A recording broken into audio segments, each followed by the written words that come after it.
Hello बच्चों, let's see this question. Consider the plane x plus y minus z equal to 1 and a point 1 comma 2 comma minus 3.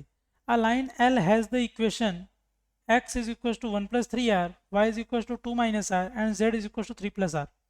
The equation of the plane containing the line L and the point A has the equation. तो point A और line L को contain करने वाले point A और line L को contain करने वाले हमारे प्लेन का इक्वेशन क्या होगा. ठीक है क्या? तो ऐसा कोई एक प्लेन होगा. ठीक है, उसमें पॉइंट ए है. पॉइंट ए है मतलब कौन है? 1 2 -3. और एक लाइन एल भी है. और उस लाइन एल की खासियत क्या है? वो लाइन कौन से पॉइंट से? 1 2 और 3.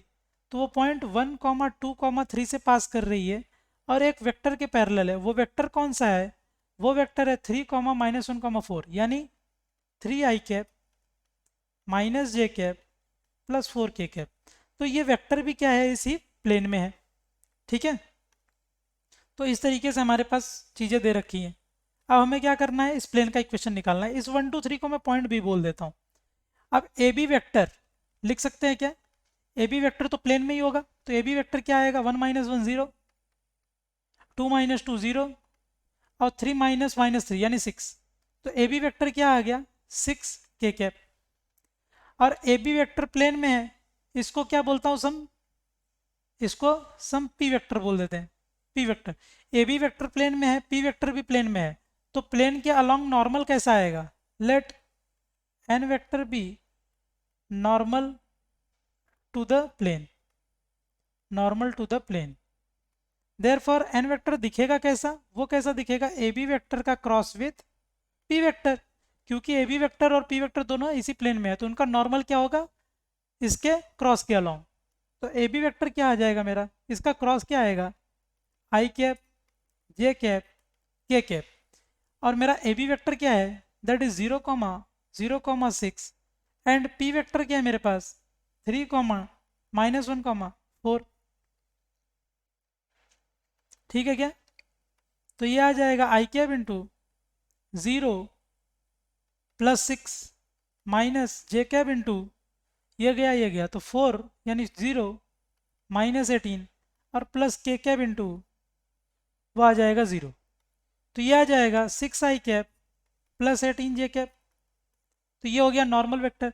अब मुझे इसका नॉर्मल वेक्टर पता है और इस पर पॉइंट पता है. Therefore equation of the line is therefore equation of plane is therefore equation of plane is वो क्या हो जाएगा? x-1 y-2 z+3 y-2 z+3 का डॉट एक्स वाई जेड. इस पर एक मूविंग पॉइंट ले लिया, यहाँ पर कहीं x y z moving point.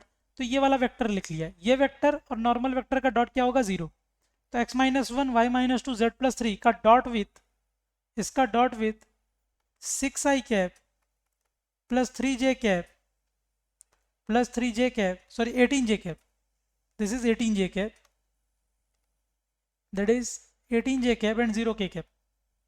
18j cap plus 0k cap is 0. तो इसका मतलब क्या हो गया?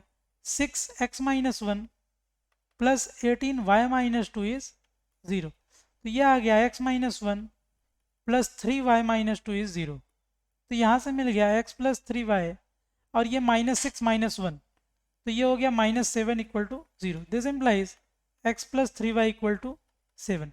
सो this is the equation of required plane. x plus 3y equal to 7 या x plus 3y minus 7 equal to 0.